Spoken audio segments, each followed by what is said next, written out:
नमस्कार दोस्तों, मैं आपका दोस्त आलोक आपके अपने YouTube चैनल डेली डोज में आपका स्वागत करता हूं।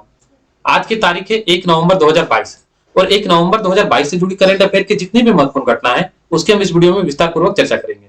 तो वीडियो को अंत तक देखें और अगर वीडियो पसंद आए तो चैनल को लाइक और सब्सक्राइब जरूर करें। तो चलिए इसी के साथ स्टार्ट करते हैं आज का डिस्कशन।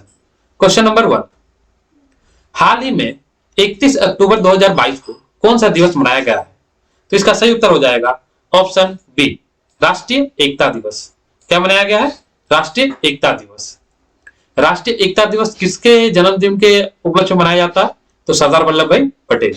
तो ये रहे इमेज में सरदार वल्लभ भाई पटेल।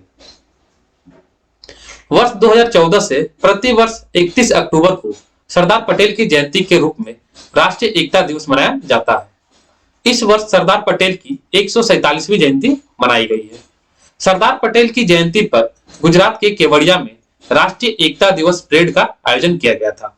और अब कुछ सरदार पटेल के बारे में। सरदार पटेल का पूरा नाम वल्लभ भाई झावेर भाई पटेल है। सरदार पटेल को भारतीय गणराज्य के संस्थापक पिता भी कहा जाता है। सरदार पटेल महात्मा गांधी के विचारों से प्रेरित होकर भारत के स्वतंत्रता आंदोलन में भाग लिए। स्वतंत्रता आंदोलन में सरदार पटेल का सबसे पहला और बड़ा योगदान 1988 में खेड़ा आंदोलन था। वर्ष 1928 में सरदार पटेल ने गुजरात के बारदोलोई में एक किसान सत्याग्रह किए, जिसे बारदोलोई सत्याग्रह का नाम दिया गया। बारदोलोई सत्याग्रह आंदोलन के सफल होने के बाद वहां की महिलाओं ने वल्लभ भाई पटेल को सरदार की उपाधि प्रदान की थी। आजादी के समय भारत 562 रियासतों में बटा था, जिसे सरदार पटेल और वीपी मेनन ने मिलकर एक किया, जिस कारण सरदार पटेल को एकीकृत भारत का पिता और लौह पुरुष भी कहा जाता है। सरदार पटेल 15 अगस्त 1947 से 15 दिसंबर 1950 तक भारत के उप प्रधानमंत्री और गृह मंत्री भी रहे। सरदार पटेल की मृत्यु 15 दिसंबर 1950 को बॉम्बे में हुई थी। ये थी कुछ सरदार पटेल के बारे में जानकारियां। और अगर आपको महात्मा गांधी के बारे में भी कुछ जानना है तो आप 2 अक्टूबर के हमारे वीडियो में जाकर देख सकते हैं। अगला प्रश्न, हाल ही में गृह मंत्री अमित शाह ने रन फॉर यूनिटी का शुभारंभ किस स्टेडियम से किया? तो इसका सही उत्तर हो जाएगा option C, major Dhyan Chand stadium. क्या हो जाएगा? Major Dhyan Chand stadium. Major Dhyan Chand stadium Delhi में स्थित है। एक क्या है? एक हॉकी स्टेडियम है, जिसे पहले राष्ट्रीय स्टेडियम के नाम से भी जाना जाता था। स्टेडियम का निर्माण 1933 में भावनगर के महाराजा द्वारा दिल्ली के एक उपहार के रूप में दिया गया। उस समय इसका नाम क्या था? इरविन एम्फीथिएटर था। किसका? तो आज के अभी हॉकी स्टेडियम जो मेजर ध्यानचंद हॉकी स्टेडियम उसका।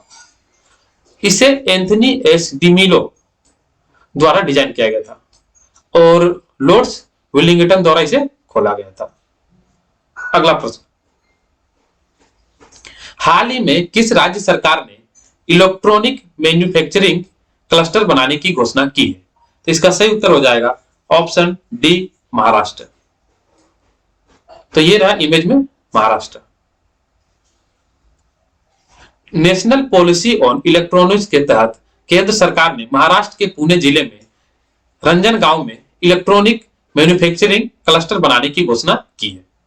इस प्रोजेक्ट में 492.85 करोड़ खर्च होगी, जिसमें केंद्र सरकार ने 207.98 करोड़ केंद्र सरकार देगी।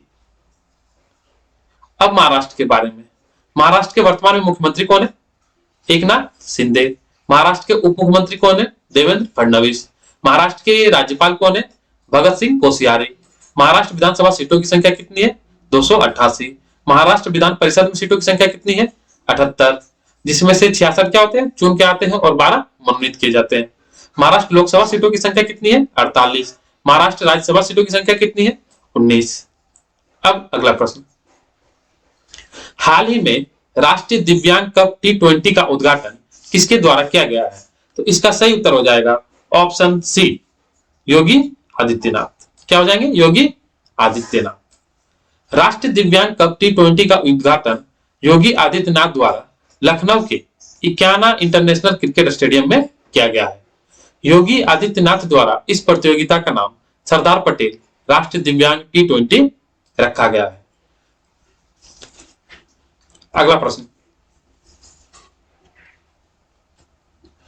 हाल ही में शिवाशिष सरकार द्वारा किन दो इंटरटेनमेंट कंपनियों को खरीदा गया है? तो इसका सही उत्तर हो जाएगा ऑप्शन सी, उपयुक्त दोनों। क्या हो जाएगा? उपयुक्त दोनों। कौन कौन? रिलायंस इंटरटेनमेंट स्टूडियो और राइज एंटरटेनमेंट। ठीक है, इसे अब किसने खरीद लिया? शिवाशिष सरकार ने। तो ये रहा इमेज में शिवाशिष सरकार। शिवाशिष सरकार द्वारा पिछले साल लॉन्च की गई इंटरनेशनल मीडिया एग्जीबिशन कॉर्प ने ऋषि इंटरटेनमेंट और रिलायंस एंटरटेनमेंट स्टूडियोज को 11.58 अरब रुपए में खरीद लिया। इस कंपनी के नए सीईओ कौन होंगे? शिवाशिष सरकार। अगला प्रश्न, हाल ही में किस देश ने ऑस्ट्रेलिया को हराकर सुल्तान ऑफ जोहर कप 2022 का खिताब जीता है? तो इसका सही उत्तर हो जाएगा ऑप्शन ए, भारत। क्या हो जाएगा? Option A, Bharat. भारतीय जूनियर पुरुष हॉकी टीम ने मलेशिया के जोहोर बाहरू में तमन दया हॉकी स्टेडियम में सुल्तान ऑफ जोहर कप 2022 जीतने के लिए ऑस्ट्रेलिया को हराया। यह तीसरी बार है जब भारत ने सुल्तान ऑफ जोहर कप जीता। अगला प्रश्न, हाल ही में किस देश ने कोलंबिया को हराकर फीफा अंडर 17 महिला विश्व कप का खिताब जीता है? तो इसका सही उत्तर हो जाएगा ऑप्शन बी, स्पेन। क्या हो जाएगा? स्पेन। फीफा अंडर 17 महिला विश्व कप का फाइनल मैच स्पेन और कोलंबिया के बीच पार्टिल स्टेडियम स्पोर्ट्स स्टेडियम में खेला गया। फीफा अंडर 17 महिला विश्व कप के फाइनल में स्पेन ने कोलंबिया को 1-0 से हरा दिया। फीफा अंडर 17 महिला विश्व कप का मेजबान देश इस बार कौन था? तो भारत था। और फीफा का वर्तमान अध्यक्ष कौन है? तो जियानी इन्फेंटिनो। कौन है? Gianni Infantino. और इस वीडियो के अंत में मैं आपसे दो महत्वपूर्ण सवाल पूछूंगा, जिसका जवाब आपको कमेंट बॉक्स में कमेंट करके बताना है। अगला प्रश्न, हाल ही में सैमसंग इलेक्ट्रॉनिक्स का कार्यकारी अध्यक्ष किसे नियुक्त किया गया है? तो इसका सही उत्तर हो जाएगा option A, Lee J Yong. कौन हो जाएंगे? ली जे योंग। अब ये रही इमेज में ली जे योंग। जब बात सैमसंग की हो रही है तो सैमसंग की स्थापना कब हुई थी? 13 जनवरी 1969 को। सैमसंग के संस्थापक कौन है? ली विंग चुल। कौन है? ली विंग चुल। सैमसंग का मुख्यालय कहां है? सुवन सी में। वो कहां है? तो साउथ अफ्रीका में। ठीक है, सॉरी साउथ कोरिया में। अगला प्रश्न, हाल ही में भारत आतंकवाद के खिलाफ संयुक्त राष्ट्र संघ ट्रस्ट फंड के कितने डॉलर का योगदान देने की घोषणा की है? हाल ही में भारत आतंकवाद के खिलाफ संयुक्त राष्ट्र ट्रस्ट फंड के लिए कितने डॉलर का योगदान देने की घोषणा की है? तो इसका सही उत्तर क्या हो जाएगा? Option D. क्या हो जाएगा? Option D, 5 lakh. क्या हो जाएगा? Option D, 5 lakh. अब अगला प्रश्न, हाल ही में मेघालय की किस गुफा को भारत का पहला भू विरासत साइट घोषित किया गया है? तो इसका सही उत्तर हो जाएगा ऑप्शन सी, मोमलू गुफा। क्या हो जाएगा? ऑप्शन सी, मोमलू गुफा। तो ये रहे इमेज में मोमलू गुफा। यूनेस्को के सबसे बड़े वैज्ञानिक संगठनों में से एक international union of geological sciences ने मेघालय के पूर्वी खासी हिल्स जिले में स्थित मोमलुह गुफा को पहले 100 IUGS भू वैज्ञानिक विरासत स्थलों में से एक के रूप में मान्यता दी है। 7.2 किलोमीटर की लंबाई के साथ मोमलुह गुफा भारतीय उपमहाद्वीप की चौथी सबसे लंबी गुफा है। अंतरराष्ट्रीय विज्ञान परिषद का मुख्यालय कहां? पेरिस, फ्रांस में। अंतरराष्ट्रीय विज्ञान परिषद की स्थापना कब हुई थी? 4 जुलाई 2018 को। अंतरराष्ट्रीय विज्ञान परिषद के अभी वर्तमान में अध्यक्ष कौन है? तो है पीटर ग्लकमेन। कौन है? पीटर ग्लकमेन। अब अगला प्रश्न, हाल ही में गृह मंत्री का विशेष ऑपरेशन मेडल 2022 किसके द्वारा प्रदान किया गया है? तो इसका सही उत्तर हो जाएगा ऑप्शन बी, अमित शाह। क्या हो जाएंगे? अमित शाह। 2022 के लिए केंद्रीय गृह मंत्री का विशेष ऑपरेशन पदक 4 विशेष अभियानों के लिए दिया जाएगा। इस बार टोटल कितने पदक दिए जा रहे हैं? 4। ठीक है, इसे याद रखें। यह पुरस्कार आतंकवाद, सीमा कार्रवाई, हथियार नियंत्रण, नशीले पदार्थ की तस्करी की रोकथाम और बचाव कार्य जैसे क्षेत्रों में विशेष अभियान के लिए दिया जाता है। इसका घोषणा हर साल कब किया जाता है? 31 अक्टूबर को। अब अगला प्रश्न, हाल ही में किस राज्य ने खेल विश्वविद्यालय बनाने की घोषणा की है? तो इसका सही उत्तर हो जाएगा ऑप्शन डी, उत्तराखंड। क्या हो जाएगा? Option D, Uttarakhand. उत्तराखंड के मुख्यमंत्री पुष्कर सिंह धामी ने खेलों को बढ़ावा देने के लिए राज्य में खेल विश्वविद्यालय बनाने की घोषणा की है। जब बात उत्तराखंड की हो रही है तो उत्तराखंड के मुख्यमंत्री कौन है? पुष्कर सिंह धामी। और ये रहे इमेज में उत्तराखंड।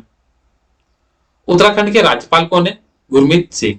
उत्तराखंड की राजधानी क्या है? उत्तराखंड की 2 राजधानी है, एक है ग्रीष्मकालीन जो क्या है? भरारी सेनन, और दूसरा क्या है? शीतकालीन जो कहां है? देहरादून में। उत्तराखंड में विधानसभा सीटों की संख्या कितनी है? 70। उत्तराखंड में लोकसभा सीटों की संख्या कितनी है? 5। उत्तराखंड में राज्यसभा सीटों की संख्या कितनी है? 3। अब अगला प्रश्न, हाल ही में देश का 53वां टाइगर रिजर्व कहां बनाने की घोषणा की गई है? तो इसका सही उत्तर हो जाएगा ऑप्शन ए, रानीपुर। क्या हो जाएगा? Option A, Ranipur. Ranipur wild life sanctuary की स्थापना 1977 में हुई थी। यूपी में दुधवा, पीलीभीत और अमानगढ़ के बाद विकसित होने वाला यह चौथा टाइगर रिजर्व होगा। सबसे बड़े बाघ जनगणना के रूप में भारत का नाम Guinness book of world record में दर्ज है। भारत में सबसे ज्यादा 526 बाघ मध्य प्रदेश में पाए जाते हैं। अब अगला प्रश्न, हाल ही में लूला डा सिल्वा किस देश के नए राष्ट्रपति बने हैं? तो इसका सही उत्तर हो जाएगा ऑप्शन ए, ब्राजील। ठीक है, ब्राजील के नए राष्ट्रपति कौन बने हैं? लूला डा सिल्वा। और किसको हराए हैं? तभी वो बोल्सोनारो को हरा दिए। लूला डा सिल्वा को 50.9% जबकि बोल्सोनारो को 49.1% वोट मिला। तो ये रहे इमेज में लूला डा सिल्वा। लूला डा सिल्वा 1 जनवरी 2023 को ब्राजील के 39वें राष्ट्रपति के रूप में शपथ लेंगे। वो किस पार्टी से संबंधित है? तो वो उनका पार्टी का नाम है वामपंथी वर्कर्स पार्टी। और जब बात ब्राजील की हो रही है तो ये रहा इमेज में ब्राजील। ब्राजील की राजधानी क्या है? बार्सिलिया। और उसकी राष्ट्रीय भाषा क्या है? पुर्तगाली।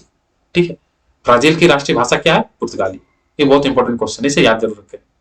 अब अगला प्रश्न, हाल ही में जम्मू कश्मीर क्रिकेट एसोसिएशन का नया पर्यवेक्षक किसे बनाया गया है? तो इसका सही उत्तर हो जाएगा ऑप्शन बी, आशीष सेलार। किसे बनाया गया है? आशीष सेलार को। अब ये रहे इमेज में आशीष सेलार। बीसीसीआई ने जम्मू कश्मीर के क्रिकेट संघ के पर्यवेक्षक की जिम्मेवारी आशीष सेलार को दी है, जो अभी वर्तमान में बीसीसीआई के क्या है? मानद कोषाध्यक्ष है। अब कल का प्रश्न, क्या आप जानते हैं भारत माता की पहली तस्वीर किसके द्वारा बनाई गई थी?